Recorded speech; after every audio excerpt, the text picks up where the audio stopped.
আজকে আমরা আলোচনা করব মহাসাগর, সাগর, নদী, খাল, প্রণালী এগুলো নিয়ে আমরা আলোচনা করব। তো আমরা যদি খেয়াল করে দেখি যে এখানে ভালো করে খেয়াল করেন, চিত্রের মধ্যে যদি আমরা খেয়াল করে দেখি তাহলে দেখতে পাবেন যে উপরে আছে উত্তর মহাসাগর, নিচে আছে দক্ষিণ মহাসাগর, এদিকে ডান দিকে আছে আপনার যদি খেয়াল করেন যে প্রশান্ত মহাসাগর আছে, আবার বাম দিকেও কিন্তু প্রশান্ত মহাসাগর আছে।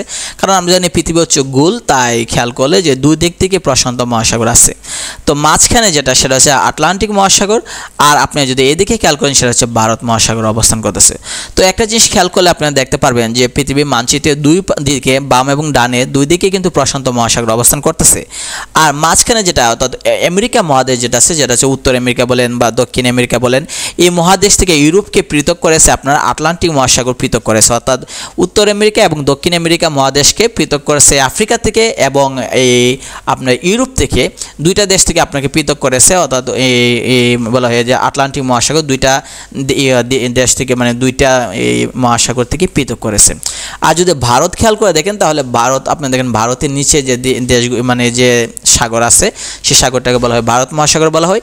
সাধারণত আমরা যদি খেয়াল করে দেখি যে বিস্তৃত শুরু করে, অর্থাৎ ভারতের যে সাগর যতটুকু সীমানা আছে এই সীমানা পেরিয়ে পুরাটাই আপনার ভারত মহাসাগরের অন্তর্ভুক্ত আছে।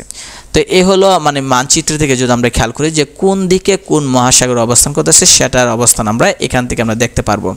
তো আমরা যদি প্রশান্ত মহাসাগর নিয়ে আলোচনা করি, এটা ইংরেজি নাম আছে আপনারা জানি যে প্যাসিফিক ওশেন বলা হয়। তো আয়তন এবং গভীরতায় পৃথিবীর বৃহত্তম মহাসাগর নাম হচ্ছে প্রশান্ত মহাসাগর। এর অবস্থান তো আমেরিকা এবং এশিয়ার এই দুইটা মধ্যবর্তী অবস্থান করতেছে। যে মারিয়ানা ট্রেঞ্চ প্রশান্ত মহাসাগর তথা পৃথিবীর সর্বোচ্চ গভীরতম স্থান হচ্ছে, যেটা হচ্ছে গভীরতা হচ্ছে 11,033 মিটার। অর্থাৎ খেয়াল করে দেখবেন এই এশিয়াকে এবং এশিয়া, অস্ট্রেলিয়া এবং এদিকে আপনি যদি খেয়াল করেন যে আমেরিকা, এটাকে পৃথক করেছে প্রশান্ত মহাসাগর পৃথক করেছে।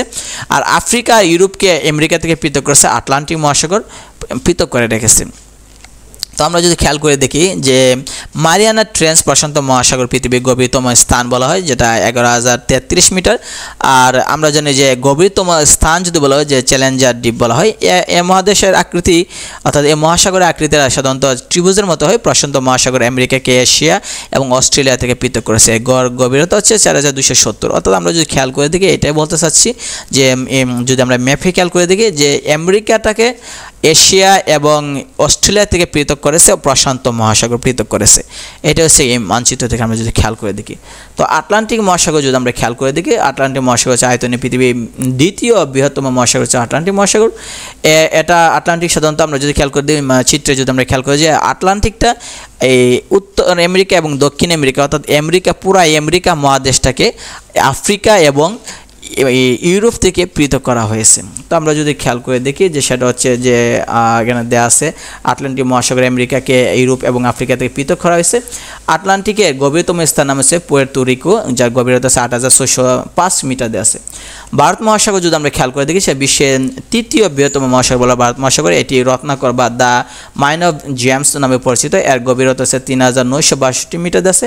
ভারত মহাসাগর অস্ট্রেলিয়াকে এশিয়া এবং আফ্রিকা থেকে পৃথক করেছে। এবং আমরা যদি খেয়াল করে দেখি ভারত মহাসাগরকে পরিবেষ্টিত করে আছে তিনটা মহাদেশ, সেটা হচ্ছে এশিয়া, আফ্রিকা এবং ওশেনিয়া। আপনি যদি চিত্রে খেয়াল করে দেখেন তাহলে এই যে ভারত মহাসাগরটা আছে সেটা এদিকে হচ্ছে আপনার যে আফ্রিকা, এদিকে হচ্ছে এশিয়া, আর এদিকে হচ্ছে অস্ট্রেলিয়া। এই তিনটা মহাদেশকে পৃথক মানে ওশেনিয়া এই তিনটাকে পৃথক করে রেখেছে। তো আমরা যদি খেয়াল করে দেখি যে আর্কটিক বা উত্তর মহাসাগর বলা হয়, যেটাকে বা সুমেরু মহাসাগর যেটা বলে আমরা জানি উত্তর মহাসাগর, যেটা নাম হচ্ছে আর্কটিক মহাসাগর বা যদি বলা হয় সুমেরু মহাসাগর বলা হয়, যে এটা অধিকাংশ সময় বরফে ঢাকা থাকে। এটা পৃথিবীর উত্তর গোলার্ধে অবস্থান করতেছে এবং এর গভীরতা 824 মিটার আছে। আর দক্ষিণ মহাসাগর দক্ষিণ গোলার্ধে অবস্থান করছে, এটা হচ্ছে সবচেয়ে ক্ষুদ্রতম একটা মহাসাগর হিসেবে। তো আমরা যদি খেয়াল করে দিই বিশ্বে বিখ্যাত সাগর এবং উপসাগর নিয়ে, তাহলে আয়তনে পৃথিবীর বৃহত্তম সাগর হচ্ছে দক্ষিণ চীন সাগর। ভূমধ্যসাগরের প্রবেশদ্বার বলা হয় জিব্রাল্টার প্রণালী। আলাস্কা উপসাগর অবস্থিত উত্তর আমেরিকায়। উপসাগরীয় স্রোতের বর্ণ হচ্ছে গাঢ় নীল। হাডসন উপসাগর অবস্থিত কানাডায়। আর ইজিয়ান সাগর যেটা সেটা হচ্ছে গ্রিস, তুরস্কের মধ্যবর্তীতে অবস্থান করতেছে। তো আমরা যদি নিচের দিকে আরও খেয়াল করি যে গুরুত্বপূর্ণ তথ্য যদি খেয়াল করি যে বিশ্বের সবচেয়ে গভীরতম সাগর বলা হয় যে ক্যারিবিয়ান সাগর বলা হয়। গভীরতা আছে 8,686 মিটার। গালফ অর্থাৎ উপসাগর স্থলভাগের মাঝে প্রবিষ্ট জলভাগের দৈর্ঘ্য যদি উন্মুক্ত মুখের দৈর্ঘ্য অপেক্ষা বেশি হয় তবে তাকে গালফ বলা হয়। উপসাগরকে বলা হয় আবার বে বলা হয়। তিন দিকে স্থল দ্বারা বেষ্টিত পানি রাশিকে বলা হয় উপসাগর বলা হয়। তিন দিকে স্থল দ্বারা, অর্থাৎ যদি কোনো একটা সাগরে তিন দিকে যদি তাকে স্থল থাকে, মাটি থাকে, আর একদিকে যদি পানি থাকে তাহলে সেটাকে বলা হয় বে বলা হয়, মানে উপসাগর। যেটা হচ্ছে বঙ্গোপসাগর। বঙ্গোপসাগর এই কারণে বলা হয়েছে এটাকে বে বলা হয় এই কারণে, কারণ চতুর্দিকে তিন দিকে আছে আপনার। একদিকে খেয়াল করে দেখবেন যে একদিকে হচ্ছে বাংলাদেশ, আরেকদিকে হচ্ছে ভারত, আরেকদিকে হচ্ছে মিয়ানমার। একে তিন দিকে মাটি আছে, তাই শুধু দক্ষিণ দিকে শুধু সাগরটা, তাই সেটাকে বলা হয় বে বলা হয়, যেটা বঙ্গোপসাগর উপসাগর বলা হয়। আর গালফ যেটা বলছে সেটা হচ্ছে যে স্থলভাগের মাঝে প্রবিষ্ট জলভাগের দৈর্ঘ্য যদি উন্মুক্ত মুখের দৈর্ঘ্য অপেক্ষা বেশি হয় তবে তাকে গালফ বলা হয়। স্থলভাগের মাঝে প্রবিষ্ট থাকবে। পৃথিবীর বৃহত্তম উপসাগর বঙ্গোপসাগর আমরা জানি বে, আর মেক্সিকো উপসাগর যেটা গালফ নামে পরিচিত। জাপান সাগর এবং পিত সাগরের মধ্যে অবস্থিত কোরিয়ার মানে উপদ্বীপ অবস্থান করতেছে। তো আমরা যদি খেয়াল করে দেখি যে আমরা যদি এখানে খেয়াল করি যে বিশ্বে বিখ্যাত নদ নদী নিয়ে যদি আমরা আলোচনা করি তাহলে আমরা যদি সিন্ধু নদ সেটা পাকিস্তানের মধ্য দিয়ে, আর উত্তর আমেরিকার দীর্ঘতম নদী হচ্ছে মিসিসিপি মিসৌরি, আর টাইগ্রিস নদী সেটা হচ্ছে পারস্যে মানে ইরানে। এশিয়া খরস্রোতা নদী বলা হয় সালউইন যেটা মিয়ানমারে। রাইন নদীর পতনস্থল বলা হয় উত্তর সাগরে। আর ইউরোপের দীর্ঘতম নদী বলা হয় বলগা। ওয়াংহো বা পিত নদী, ওয়াংহো আরেক নাম হচ্ছে পিত, সেটা নদীটা চীনে অবস্থান করছে। আর অস্ট্রেলিয়ার দীর্ঘতম নদী হচ্ছে মারে ডার্লিং, যেটা অস্ট্রেলিয়ার মধ্যে দিয়ে অবস্থান করতেছে। তো আমরা যদি এদিকে আরও খেয়াল করে দেখি যে আফ্রিকা তথা বিশ্বের দীর্ঘতম নদী যদি আমরা খেয়াল করি সেটা হচ্ছে নীল নদ। 11টি দেশের মধ্যে মানে এই নদীটা গেছে। এই নদীটা হচ্ছে ইথিওপিয়া, ইরিত্রিয়া, সুদান, দক্ষিণ Sudan, Uganda, Tanzania, Kenya, Rwanda, Burundi, মিশর এবং গণতান্ত্রিক কঙ্গো প্রজাতন্ত্রের মধ্যে দিয়ে গেছে। দক্ষিণ আমেরিকা তথা বিশ্বের বৃহত্তম এবং প্রশস্ত নদী হচ্ছে অ্যামাজন নদী। দক্ষিণ আমেরিকা যেটা আমরা জানি যে ব্রাজিল মানে দক্ষিণ আমেরিকার মধ্যে অবস্থিত, এর দৈর্ঘ্য হচ্ছে 6436 কিলোমিটার। এই নদীটা ব্রাজিলের মধ্যে দিয়ে গেছে, কলম্বিয়ার মধ্যে গেছে, পেরু, ইকুয়েডর, এই 4টি দেশের মধ্যে দিয়ে গেছে। এছাড়া অ্যামাজন নদী দিয়ে সবচেয়ে বেশি পানি প্রবাহিত হয়। বিশ্বের ক্ষুদ্রতম নদীর নাম আমরা জানি রু নদী, যেটা হচ্ছে যুক্তরাষ্ট্রের মধ্যে মন্টানা শহরে অবস্থান করতেছে। চীনের দুঃখ বলা হয় বা the cradle of Chinese civilization বলা হয় ওয়াংহো নদীকে বলা হয়। এশিয়ার মহাদেশের দীর্ঘতম নদীর নাম হচ্ছে ইয়াংসি কিয়াং, বিশ্বের 3 নম্বরে, কিন্তু এশিয়ার মধ্যে সবচেয়ে লম্বা এই নদীটা। টাইগ্রিস এবং ইউফ্রেটিস নদীর পূর্ব নাম ছিল, টাইগ্রিসের আগের নাম ছিল দজলা এবং ইউফ্রেটিসের আগের নাম ছিল ফুরাত নদী বলা হয়। সেটা আমরা যদি খেয়াল করি আমরা জানি ইরাক এবং সিরিয়ার মধ্যে দিয়ে অবস্থান করতেছে। আন্তর্জাতিক নদী হচ্ছে দানিউব নদী, সেটা হচ্ছে ইউরোপের 10টি দেশের মধ্যে প্রবাহিত হয়েছে। এই দানিউব নদীটা ইউরোপের 10টা দেশের মধ্যে দিয়ে প্রবাহিত হচ্ছে। বিশ্বের নদীবিহীন দেশের মধ্যে রয়েছে, অর্থাৎ যেসব দেশে কোনো নদী নাই সেটা হচ্ছে সৌদি আরব, কারণ মরুভূমি কোনো নদী নাই। বাহরাইন, কিরিবাতি, মালদ্বীপ তো এমনি দ্বীপ, আর আশপাশ তো সাগর মানে মহাসাগর, এখানে নদী নাই। মার্শাল দ্বীপপুঞ্জ, মোনাকো, নাউরু, টুঙ্গা এবং টুভ্যালু এগুলো হচ্ছে কি আপনার কোনো নদী নাই। আর নদী প্রবাহের পরিমাপে এককে বলে কিউসেক বলা, অর্থাৎ নদীর যে প্রবাহ সেটা মাপা হয় কিউসেক দিয়ে, মানে কিউসেক একক দিয়ে।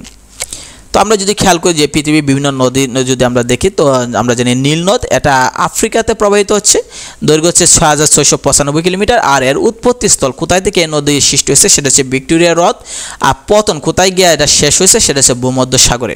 একইভাবে অ্যামাজন সেটা হচ্ছে দক্ষিণ আমেরিকার মধ্যে আছে, আর 6437 কিলোমিটার দৈর্ঘ্য। আন্দিজ পর্বতমালা থেকে মানে উৎপত্তি হয়েছে এবং আটলান্টিক মহাসাগরে গিয়ে পড়ছে। ইয়াংসি কিয়াং, ওয়াংহো, মিসিসিপি, বলগা, দানিউব নদী, সিন্ধু নদী সেটা হচ্ছে ভারত পাকিস্তানে প্রবাহিত হইতেছে, দৈর্ঘ্য 3180 কিলোমিটার। এটা তিব্বতে মালভূমি থেকে উৎপত্তি হয়েছে এবং আরব সাগরে গিয়ে পড়ছে। তো আমরা বিভিন্ন পরীক্ষা আসে বিভিন্ন মানে শহর যেগুলো নদীর তীরে অবস্থান করতেছে, যেমন ওয়াশিংটন, করাচি যারা সিন্ধু নদী, কলকাতা হুগলি নদী তীরে, অটুয়া, সেন্ট লরেন্স, আগ্রা যমুনা নদী তীরে, কায়রো মিশরে নীল নদের তীরে, যুক্তরাষ্ট্র দেশ দেখতেছে যে নদী আর শহর, আর দেশ হচ্ছে যুক্তরাষ্ট্র দেশ। যেমন আমরা যে প্যারিস সেটা হচ্ছে নদী হচ্ছে সিন নদীতে মানে পাশে অবস্থান করছে, আর দেশ হচ্ছে ফ্রান্স।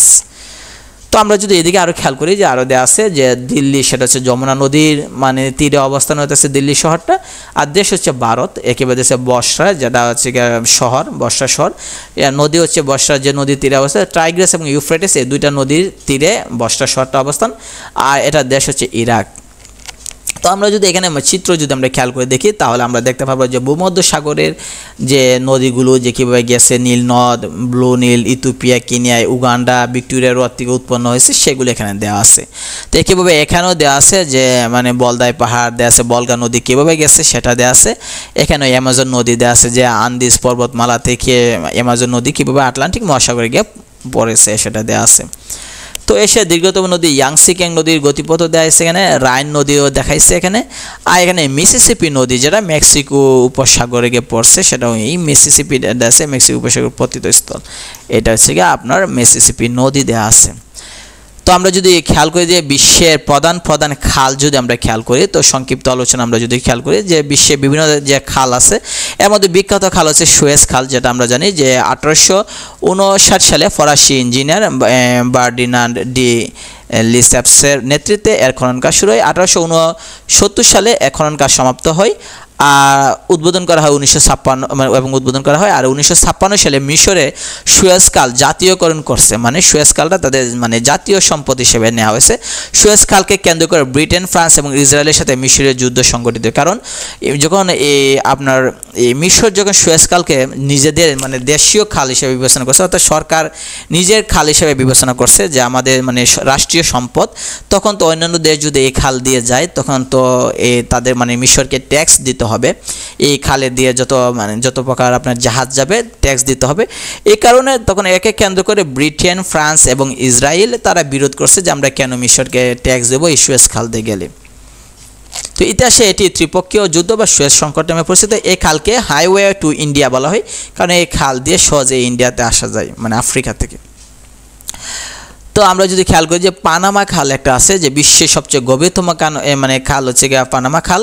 খালটির প্রস্থ হচ্ছে 91 মিটার এবং গভীরতা হচ্ছে 14 মিটার, আর এটি প্রশান্ত মহাসাগরের প্রবেশদ্বার বলা হয়। 1914 সালে যুক্তরাষ্ট্র বনভূমি কেটে এই খালটা খনন করছে।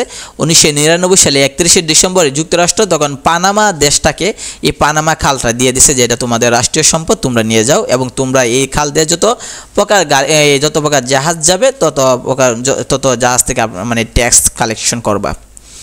তো আমরা যদি এদিকে খেয়াল করে দেখি যে গুরুত্বপূর্ণ তথ্য হচ্ছে এই যে আছে পানামা খালটা, এদিকে এই যে ছোট্ট পথ দিয়ে গেছে।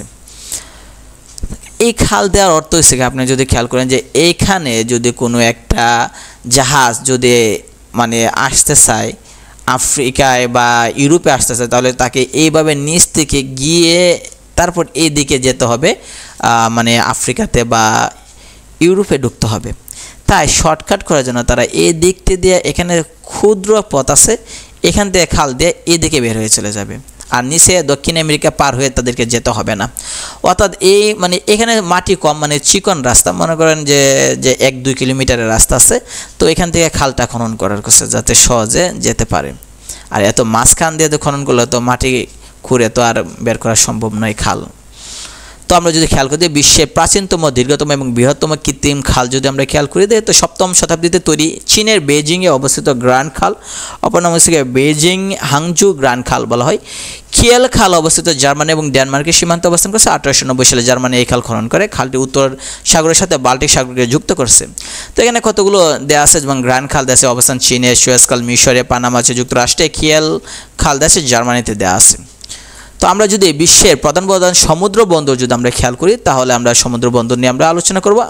তো এটা হচ্ছে নেক্সট ভিডিওতে আমরা বিশ্বের প্রধান প্রধান সমুদ্র বন্দর নিয়ে আমরা আলোচনা করব।